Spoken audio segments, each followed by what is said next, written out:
سامنے اس وقت جو ہے وہ نجاشی کی میت پڑی ہوئی تھی۔ تو بہرحال جو میں یہاں سے عرض کرنا چاہتا ہوں، جو بڑی ایک دلچسپ بات یہ ہے کہ یہ بھی پتہ چلا کہ نجاشی عیسائی تھا، اس کے باوجود وہ کہہ رہا ہے کہ جو تم کہہ رہے ہو اس میں ایک تنکے کے برابر نہ زیادہ ہے نہ کم۔ تو پتہ چلا کہ اس دور میں بھی عیسائیوں کے اندر ایسے گروہ موجود تھے جن کے ہاں بالکل وہ اصل تعلیم محفوظ تھی جو حضرت عیسیٰ علیہ السلام پر نازل ہوئی، اگرچہ اس میں بہت ساری کمی بیشی ہو گئی تھی، لیکن بہت ساری چیزیں اپنی اصل شکل میں بھی باقی تھیں۔ یہی وجہ ہے کہ جو نجاشی تھا اس کا بالکل وہی عقیدہ تھا جو عقیدہ جو ہے وہ قرآن مجید کے اندر حضرت عیسیٰ علیہ السلام کے بارے میں نازل ہوئی۔ دوسری یہ بات بھی سمجھ آتی ہے کہ انبیاء کی تعلیم کے درمیان باہمی جو ایک تعلق ہے وہ تعلق بھی ہمیں سمجھ آتا ہے۔ ایک اور چیز جو ہجرت حبشہ سے ہمیں سمجھ آتی ہے کہ اگر ضرورت ہو اور حالات کا تقاضا ہو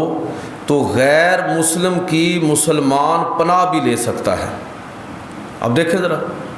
کن کے پاس جا رہے ہیں؟ اللہ کے نبی صلی اللہ علیہ وسلم فرما رہے ہیں کہ جائیے اور وہاں جا کے اللہ کی عبادت کیجیے اور وہاں جا کے پناہ لیجیے۔ میں بہت زیادہ فقہی بحثوں میں نہیں جاؤں گا، صرف یہ چلتے چلتے یہ نقطہ عرض کرنا چاہتا ہوں کہ اس سے آپ اندازہ کیجئے کہ اس دین کے اندر زمینی حقائق کو کس درجے جو ہے وہ اہمیت دی گئی ہے کہ آپ دنیا سے کٹے نہ، اگر حالات تقاضا کریں تو آپ، اور نبی صلی اللہ علیہ وسلم نے بھی مطعم بن عدی سفر طائف سے واپسی پر حضور صلی اللہ علیہ وسلم نے غیر مسلم ان کی پناہ لی ہے، اور جناب ابو طالب کی پناہ میں ساری زندگی آپ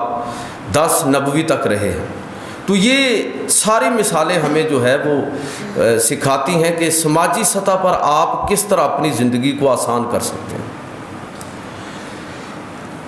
ایک اور چیز جو اسی دور کے اندر آئی وہ یہ تھی کہ جب یہ مسلمان وہاں پہنچے ہیں تو یہ وہاں پہنچ کے چپ نہیں کر گئے، اور یہی اصل میں مسلمان کا رول ہے۔ یہ یعنی ہمارے یہاں برصغیر سے یا دنیا سے کہیں سے بھی لوگ یورپ اور مغرب کی طرف جاتے ہیں تو چونکہ ان کی یہ ہجرت خالصتاً روپے پیسے کے لیے، دولت کے حصول کے لیے اور اس طرح کی چیزوں کے لیے ہوتی ہے، اس لیے دوسری طرف چیز توجہ کم جاتی ہے۔ حالانکہ مسلمان کا صحیح رول یہ ہے کہ وہ تجارت کرے اور جو بھی وہ کاروبار کرنا چاہتا ہے کرے، لیکن اس کے ساتھ ساتھ اس کو یہ ہر لمحہ یاد ہونا چاہیے کہ وہ ایک مسلمان بھی ہے، اور بحیثیت مسلمان اس کو جیسے کہتے ہیں نا فزیکل پریزنٹیشن آف اسلام، عملی، یہ سب سے بڑی تبلیغ ہے۔ تقریر کرنے کی ضرورت ہی نہیں ہے، یہ تو تذکیر ہے جو ہم آپس میں کرتے ہیں، یاد دلاتے ہیں، اس کی ضرورت ہی نہیں ہے۔ ایک مسلمان اس کو یاد ہو کہ میں مسلمان ہوں، میں مسلمان قوم کا نمائندہ ہوں، اس کے کردار سے، اس کی گفتار سے، اس کے لین دین سے، اس کے فیصلوں سے، اس کی ذمہ داریاں ادا کرنا اور اس کی اپنی کمٹمنٹ کو پورا کرنا، ہر چیز سے، اس کے سماجی رویوں سے لوگوں کو نظر آئے کہ یہ واقعتاً ہی مسلمان ہے۔ جب اس کے سماجی رویے اس قابل ہوں گے تو لوگ پھر اس کے دین اور ایمان کے بارے میں بھی سوال کریں گے، پوچھیں گے کہ یہ تو بالکل ہی ہمارا تو اللہ معاف فرمائے کہ جو قرآن میں اور حدیث میں لکھا ہوا ہے وہ اور دین ہے، جو پیغمبر علیہ السلام کی سیرت کی صورت میں ہمارے سامنے نظر آتا ہے وہ الگ دین ہے، اور جو مسلمان فزیکلی اس وقت کر رہے ہیں وہ کوئی اور ہی دین لگتا ہے۔ تو یہ لگتا نہیں ہے کہ یہ جیسے لگتا ہے خدا نخواستہ مسلمان اسلام کو اور پیغمبر اسلام کو دھوکہ دے رہے ہیں۔ تو وہاں پر کیا کیا مہاجرین حبشہ نے کہ اپنے فرض کو پہچانا، اور آپ اندازہ فرمائیں کہ جب یہ افواہ پھیلی، یہ 6-7 مہینے اور سال کے اندر اندر کی بات ہے، یہ لوگ گئے وہاں دعوت اور تبلیغ کا کام بھی کیا، خود عمل کیا۔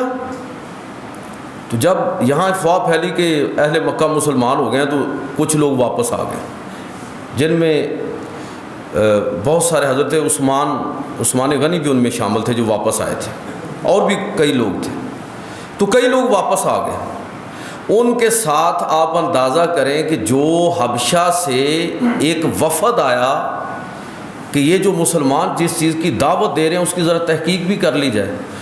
تو وہ وفد جو ہے وہ لگ بھگ 40 افراد پر مشتمل تھا. یہ مت سمجھیے کہ کل لوگ ہی 40 تھے جو یہاں آئے تھے. اس کا مطلب یہ ہوا کہ ان چند لوگوں نے وہاں پر اپنے کردار کو اور اپنی دعوت کو کس انداز میں پیش کیا ہوگا. تو میں جو آپ کی توجہ دلانا چاہتا ہوں وہ صرف اس طرف ہے کہ ہمیں ہر جگہ پر مسلمان اور مومن بن کر رہنا ہے، اور یہ سمجھنا ہے کہ میرے کردار کو دیکھ کر لوگ جو ہے وہ اسلام کی طرف آئیں گے یا اسلام سے دور ہو جائیں گے. تو یہ بڑی اہم چیز ہے، اس طرف ہماری توجہ نہیں ہے. یہ پیشہ ورانہ جو تبلیغ ہے اس کے اثرات بہت کم ہوتے ہیں. یہ تو ایک طرح کی تذکیر ہے بس، ٹھیک ہے. اصل تبلیغ یہ ہے کہ میں اور آپ عملی طور پر لوگوں کے سامنے یہ پیش کریں کہ اسلام اصل میں ہے کیا. اس کے بعد ایک اور بڑا اہم واقعہ جو سیرت نبوی کا ہے وہ سن 10 نبوی کے اندر، اچھا یہ جو وفد حاضر ہوا ہجرت ابشا کے ساتھ، اس میں ایک بڑی جو دلچسپ بات ہوئی وہ یہ تھی کہ یہ لوگ غائبانہ تو اسلام لا چکے تھے، لیکن وہاں آئے، رسول اللہ صلی اللہ علیہ وسلم سے ملاقات کی، اور نبی صلی اللہ علیہ وسلم نے ان کے سامنے قرآن پاک کو تلاوت کیا، کچھ گفتگو ہوئی. سارے کے سارے لوگوں نے وہاں پر اسلام نئے سرے سے تجدید کی اور سارے کے سارے لوگ مسلمان ہو گئے. اچھا ابو جہل دیکھ رہا تھا پرے کھڑا ہو کے کہ دیکھتے ہیں کیا نتیجہ نکلتا ہے. تو جب اس نے دیکھا کہ یہ تو فوری طور پر ہی مسلمان ہو گئے، تو اس نے پھر ان کو سخت ڈانٹا کہ تم بڑے جاہل لوگ ہو، وہ اتنی دور سے تم آئے ہو اور تمہارے پیچھے پوری قوم ہے جس نے تمہیں تحقیق کے لیے اور حال احوال جاننے کے لیے بھیجا، اور تم ایک ہی نشست کے اندر فوری طور پر ہی سارے ان پر ایمان لے آئے ہو. تو بڑا انہوں نے آگے سے جو جواب دیا وہ بڑا دلچسپ تھا کہ انہوں نے کہا کہ ہم نے اس چیز کو سمجھ لیا ہے کہ جو آج تک ہم پڑھتے آ رہے تھے کہ وہ پیغمبر ان اوصاف کا حامل ہوگا، اس کی تعلیمات ایسے ہوں گی اور ان چیزوں سے منع کرے گا اور ان چیزوں کی طرف دعوت دے گا، ساری چیزیں تو اسی طرح موجود ہیں، تو ہم ان پر ایمان کیوں نہ لائیں. سیرت کا ایک اور بڑا اہم واقعہ سن 10 نبوی کے اندر پیش آیا، سیرت نبوی صلی اللہ علیہ وسلم کے حوالے سے، جس میں جناب ابو طالب کا انتقال ہو گیا اور حضرت خدیجہ الکبریٰ رضی اللہ تعالیٰ عنہ ان کا بھی وصال ہو گیا. تقریباً 1 ماہ کا وقفہ ہے ان کے درمیان. اچھا یہ آپ جانتے ہیں کہ غاربیں جناب خدیجہ الکبریٰ نبی صلی اللہ علیہ وسلم کی ڈارس بناتی تھی، اور باہر جو ہیں جناب ابو طالب حضور کی معاونت فرماتے تھے. اب دونوں بڑے سہارے جو ہے وہ ٹوٹ گئے. اللہ کے نبی صلی اللہ علیہ وسلم اس سال کو نبی کریم صلی اللہ علیہ وسلم نے عام الحزن قرار دیا. اچھا ایک تو میں یہ عرض کرنا چاہوں گا کہ اس میں بھی اس حکمت کو ذرا سمجھنے کی کوشش کریں کہ یہ جو ظاہری سہارے ہیں یہ اگر قائم رہتے تو شاید مسلمانوں کا پر جو تکلیف ہے، خاص طور پر پیغمبر علیہ الصلوۃ والسلام پر جو تکلیف ہے وہ شاید کم ہوتی. اس لیے کہ قبیلہ اور خاندان جناب ابو طالب کی وجہ سے حضور کے ساتھ کھڑا ہے. آپ جانتے ہیں کہ شیب ابی طالب کے اندر 3 سال مسلمان رہے، تو سارا خاندان ساتھ جڑا ہوا ہے، تو تکلیفیں کم ہو سکتی تھی، گھر کے اندر سکون رہ سکتا تھا. لیکن دونوں سارے ایک ہی دفعہ ٹوٹ گئے. میں عرض کرنا چاہوں گا کہ اللہ تعالیٰ اس چیز کو بہتر جاننے والا ہے اور اس کے ہر کام کے اندر حکمت ہے. یہ ظاہری سہاروں کے ٹوٹنے کا مطلب یہ تھا کہ بعد کے دور میں جس طرح کے مستشرقین اور انٹیلسٹ جو ہیں وہ دیگر اعتراضات کرتے ہیں، تو ایک اعتراض یہ بھی تھا اور ہو سکتا تھا اور کیا بھی ہے لوگوں نے. جس طرح لوگوں نے یہ کہا کہ اصل میں محمد رسول اللہ صلی اللہ علیہ وسلم کو ماحول ایسا میسر آ گیا کہ ان کی جو دعوت اور تبلیغ کی کوشش تھی یہ تحریک کامیاب ہو گئی، ماحول ایسا میسر آیا. پیچھے میں نے تھوڑی بات کی تھی. تو یہ بات بھی کہی جا سکتی تھی کہ پیغمبر کی تحریک کی کامیابی میں بنیادی کردار جو ہے وہ جناب ابو طالب جیسے آدمی کا ہے، ورنہ تو ایسی کوئی بات نہیں تھی. اس لیے کہ وہ مسلسل بیک کر رہے ہیں پورے خاندان اور قبیلے کے ساتھ، تو گویا کہ اس دعوت کی کامیابی میں دعوت کا کوئی ذاتی کمال نہیں ہے، بلکہ خارج سے ملنے والی وہ مدد اور نصرت ہے جو جناب ابو طالب اور قبیلے کی شکل میں نبی کریم صلی اللہ علیہ وسلم کو میسر ہوئی۔ تو اللہ تعالیٰ نے اپنی حکمت کے مطابق مدینہ کی ریاست کے قائم ہونے سے 3-4 سال پہلے ہی ان کو اپنے پاس بلا لیا، تاکہ یہ بات ہی ختم ہو جائے اور یہ بات بالکل خالص ہو جائے کہ پیغمبر علیہ الصلوۃ والسلام کی جو دعوتی تحریک ہے اس کی کامیابی میں کوئی اور سبب نہیں ہے سوائے اس کے کہ اس تحریک کے پیچھے اللہ بذات خود رب کائنات کھڑا ہے اور رسول اللہ صلی اللہ علیہ وسلم کی مدد اور نصرت سب سے زیادہ۔ یہ ظاہری سہارے اپنی جگہ پر، لیکن صحیح معنوں میں اس کا انحصار صرف اور صرف اس دعوت کا اللہ تعالیٰ کی ذات پر ہے اور ان مضامین اور ان ہدایات اور تعلیمات پر ہے جو اللہ کی طرف سے پیغمبر پر نازل ہو رہے ہیں۔ اچھا، عام طور پر اس سال کو اللہ کے پیغمبر نے بھی عام الحزن قرار دیا، غم کا سال لکھا ہے ہمارے سیرت نگاروں میں۔ تو یہ کہا جاتا ہے جی اس وجہ سے اس کو غم کا سال کہتے ہیں کیونکہ حضرت خدیجہ اور جناب ابو طالب کا وصال ہو گیا، تو یقیناً یہ بات بھی آپ کہہ سکتے ہیں۔ لیکن اگر آپ اس دور میں نازل ہونے والے قرآن پاک کے وہ حصے پڑھیں اور نبی کریم صلی اللہ علیہ وسلم کی دعوت کا عمومی مزاج سمجھیں تو آپ کو یہ بات بھی سمجھ آئے گی کہ اصل میں اس سال کو عام الحزن کہنے کی وجہ یہ نہیں تھی کہ حضرت خدیجہ کا وصال ہو گیا اور جناب ابو طالب اس دنیا سے رخصت ہو گئے تو ان کے غم کی وجہ سے حضور اس کو عام الحزن کہتے تھے، نہیں۔ اللہ کے پیغمبر اس طرح کی تکلیفوں اور مصیبتوں سے کہیں آگے سوچتے ہیں،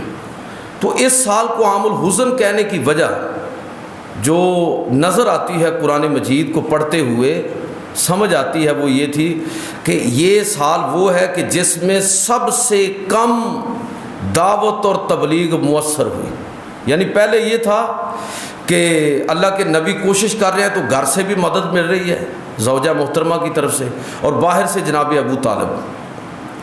تو جب یہ سہارے ٹوٹ گئے تو اب لوگوں کے اندر دعوت اور تبلیغ کا جو سلسلہ تھا وہ ایک طرح کا تھم گیا، رک گیا، مشکلات پیدا ہوئی۔ اور آپ جانتے ہیں کہ نبی صلی اللہ علیہ وسلم کو سب سے زیادہ جس چیز کی تکلیف ہوتی تھی، اور قرآن نے اس کا تذکرہ بھی کیا ہے کہ پیغمبر کو سب سے زیادہ تکلیف اس چیز کی ہے کہ لوگ جنت کی طرف کیوں نہیں آتے، اللہ کی طرف کیوں نہیں آتے، لوگ اس دین کو قبول کر کے اپنی دنیا اور آخرت کیوں نہیں سنوارتے۔ تو اللہ کے نبی صلی اللہ علیہ وسلم اس چیز پر مسلسل گھلتے تھے اور اس چیز پر مسلسل دکھی ہوتے تھے، تو سب سے زیادہ اس سال میں مسائل پیدا ہوئے، تو اس وجہ سے اس سال کو عام الحزن نبی کریم صلی اللہ علیہ وسلم نے قرار دیا۔ آخری بات کر کے آج کی گفتگو کو مکمل کریں گے کہ سفر طائف جس میں حضور صلی اللہ علیہ وسلم کے ساتھ جو سلوک ہوا ہے کہ جب اہل مکہ آپ کی بات سننے کے لیے تیار نہیں تو اللہ کے نبی صلی اللہ علیہ وسلم باہر امکانات تلاش کرنے کے لیے نکلے ہیں۔ مکہ کے ساتھ ہی طائف کا تھوڑا سا دور شہر ہے، اور اہل طائف نے جو سلوک نبی صلی اللہ علیہ وسلم سے کیا اس پر اس کے سوا اور کیا تبصرہ کیا جا سکتا ہے کہ بد تہذیبی کی انتہا کر دیں، یعنی بات بھی قبول نہیں کی، بد تہذیبی کی، گالی گلوچ کیے، تمسخر اڑایا۔ جب اتنے برے انداز میں ان لوگوں نے نبی کریم صلی اللہ علیہ وسلم کی دعوت کو رد کیا تو نبی صلی اللہ علیہ وسلم نے ان سے کہا کہ دیکھو چلو نہ مانو تم میری بات، یہ تمہاری مرضی ہے، لیکن میرا یہاں آنا اور تمہیں یہ دعوت دینا اور تمہارا اس انداز میں میرے ساتھ گفتگو کرنا، یہ اگر تم مناسب سمجھو تو اس کو اہل مکہ کے سامنے ظاہر نہ کرنا۔ وہ تو پہلے بڑی مخالفت ہے، لیکن ان لوگوں نے اہل مکہ پر بھی بعد میں اس کو ظاہر کر دیا، یعنی اس حد تک بد تہذیبی اور ظلم کی انتہا کی کہ اپنے اوباش لوگوں کو حضور صلی اللہ علیہ وسلم کے پیچھے لگایا، جنہوں نے سنگ باری کی حضور صلی اللہ علیہ وسلم پر، آپ کے ٹخنے اور جسم جو ہے وہ زخمی ہوا۔ زید بن حارثہ ساتھ تھے جو مسلسل ڈھال بنا رہے تھے اپنے آپ کو، ان کا سر بھی پھٹ گیا اور وہ زیادہ زخمی ہوئے، نبی صلی اللہ علیہ وسلم بھی زخمی ہوئے اور وہ بھی بہت زیادہ زخمی ہوئے۔ نبی صلی اللہ علیہ وسلم بعد کے دور میں فرمایا کرتے تھے، حضرت عائشہ نے ایک دفعہ پوچھا اللہ کے نبی آپ پر احد کے دن سے بھی زیادہ کوئی دن آیا ہے؟ غزوہ احد 70 صحابہ شہید ہوئے، حضور صلی اللہ علیہ وسلم پر تیروں، نیزوں، پتھروں کی بارش ہوئی، دانت مبارک شہید ہوئے، یعنی بہت بری طرح مجروح کیا ان لوگوں نے۔ تو آپ اس دن سے بھی زیادہ کچھ سخت دن آپ پر آپ نے فرمایا کہ ہاں جو طائف کا سفر تھا وہ اس سے بھی زیادہ سخت تھا۔ تو اس سفر سے جو نتیجہ نکلتا ہے وہ میں آپ کی خدمت میں عرض کرنا چاہتا ہوں۔ ایک بات تو جو ہمیں یہ سمجھ آتی ہے کہ دعوت اور تبلیغ جو کہ ہر مسلمان کا فریضہ ہے، اس چیز کو ہمیں یاد رکھنا ہے۔ تو اس رستے کے اندر لوگ آپ کے ساتھ بد تہذیبی بھی کریں گے اور الٹا سیدھا بھی بولیں گے۔ اگر آپ اپنے آپ کو اس رستے پر سمجھتے ہیں تو پھر اپنے آپ کو تیار رکھیں کہ ایسا ماحول اور حالات بن سکتے ہیں۔ لوگ بالکل معاف نہیں کرتے، یہ ہم کوئی باہر تبلیغ کا کام نہیں کر رہے، اپنے ماحول میں ہے نا۔ یہ تو میں تو اس کو دعوت اور تبلیغ سے زیادہ بار بار تذکیر کہتا ہوں کہ یہ تو ماحول ہی وہ نہیں ہے۔ ہم ایک دوسرے کی قدر و قیمت کرنے والے جاننے والے ہیں، لیکن اس کے باوجود میں آپ کو یہاں کھڑے ہو کے بہت ساری باتیں سنا سکتا ہوں کہ جو اتنے اچھے ماحول میں، یعنی یہ مسجد ہماری اللہ کے فضل اور کرم سے بہت اچھا ماحول ہے۔ اتنے میں آپ سب کا شکر گزار ہوں، ہمیشہ ہی ہوتا ہوں کہ اتنی آپ قدردانی کرنے والے ہیں، اتنی عزت اور رسپیکٹ دینے والے ہیں۔ اس کے باوجود بھی کئی ایسے دوست ہوتے ہیں کہ ایسی عجیب و غریب باتیں کہہ دیتے ہیں کہ یقین کریں کہ ذہن سے نکلتی نہیں ہے۔ ابتدا کی بات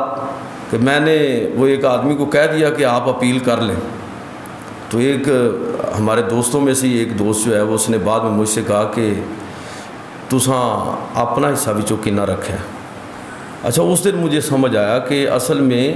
شاید یہ بھی کوئی کاروبار چلتا ہوگا کہ کوئی ایسی جگہ خدا نخواستہ کوئی ایسا شخص ہوگا کہ جو لوگوں کو کہتا ہے کہ آپ اپیل کر لو اور اس میں سے کوئی حصہ بھی لیتا ہوگا، اللہ بہتر جانتا ہے۔ تو یقین کریں کہ آج تک یہ 10-12 سال ہو چلے میرے ذہن سے وہ بات ہی نہیں جاتی کہ یار اتنی گھٹیا سوچ ایک ایسے آدمی کے بارے میں آپ رکھتے ہیں جس کی گفتگو دین کے بارے میں آپ سنتے ہیں اور جس سے آپ دین کا کوئی نہ کوئی علم لینا چاہتے ہیں، سیکھنا چاہتے ہیں، اس کے بارے میں آپ کا تصور ہی ہے، اس کے پیچھے آپ نماز بھی پڑھتے ہیں۔ تو ایسا ہوتا ہے، یعنی ہمارا اتنا اچھا ماحول ہونے کے باوجود یہ بالکل عین ممکن ہے کہ آپ کہیں نکلے میدان کے اندر، اپنے کاروبار کے اندر ہوں، اپنی فیکٹری کے اندر ہوں، اپنے محلے اور بازار کے اندر ہوں، کسی جگہ پر ہوں اور آپ کو خیر کی بات کریں اور لوگ آپ کا مذاق اڑائیں، یہ بالکل ممکن ہے۔ ایسا ہوا ہے، ایسا ہوتا ہے۔ تو اس سفر سے، سفر طائف سے ہمیں یہ بات بھی سمجھ آتی ہے کہ گویا کہ اہل طائف کا جو سلوک تھا نبی کریم صلی اللہ علیہ وسلم کے ساتھ، یہ ساری تکلیفیں اور مصیبتیں یہ دعوت اور تبلیغ کا حصہ ہی ہے، اس سے باہر نہیں۔ ایک اور بات جو بڑی اہم اور بڑی قابل توجہ ہے وہ یہ ہے کہ اس موقع پر نبی صلی اللہ علیہ وسلم دعوت اور تبلیغ اور مبلغ کا کام کر رہے ہیں، اور ان کے ساتھ کون ہے؟ حضرت زید بن حارثہ۔ تو اب جب ان لوگوں نے نبی کریم صلی اللہ علیہ وسلم پر پتھر برسائے، جاتے ہوئے بھی آتے ہوئے بھی، اور وہاں پر بھی ہر جگہ پر آپ دیکھیں گے کہ جناب زید بن حارثہ رضی اللہ تعالیٰ عنہ نبی کریم صلی اللہ علیہ وسلم کا دفاع کر رہے ہیں، وہ پتھر اپنے اوپر روک رہے ہیں۔ اس سے یہ بات سمجھ آئی کہ اصل اپروچ یہ ہے کہ صحابہ کی زندگی سے یہ بات ہمیں سمجھ آتی ہے، حضور کی زندگی سے یہ بات سمجھ آئی کہ دین کی راہ میں تکلیفیں آئیں تو برداشت کرو، اور صحابہ کی زندگی سے ایک بات تو یہ ہمیں سمجھ آئی کہ انہوں نے ساری زندگی رسول اللہ صلی اللہ علیہ وسلم کے مشن اور رسول اللہ صلی اللہ علیہ وسلم کی ذات دونوں کا تحفظ کیا ہے۔ حضور کے سامنے کھڑے ہو کے جانیں بھی قربان کی ہیں، ایسے ہی نہیں وہ لوگ رضی اللہ تعالیٰ عنہ ورضوا عنہ، اور دوسرا اس مشن کے لیے اپنی زندگی لگائی ہے۔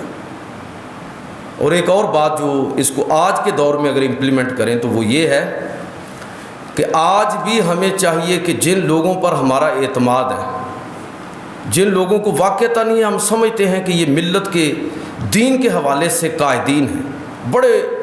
جید علماء، صاحب علم، صاحب عمل، صاحب بصیرت، تو ان کی مدد اور نصرت کے لیے کھڑا ہونا، زید بن حارثہ جس طرح کھڑے ہوئے نبی کریم صلی اللہ علیہ وسلم کے سامنے ڈال بن کر، تو یہ بات بھی سمجھ آتی ہے کہ علماء لیکن یہ ذہن میں رہے کہ علماء ہونے چاہیے. ہماری طرح کے کم علم اور کم ظرف لوگ، ان کی میں بات نہیں کر رہا کہ جن کا ظرف ہی کوئی نہیں ہے، جن کے پاس علم ہی نہیں ہے،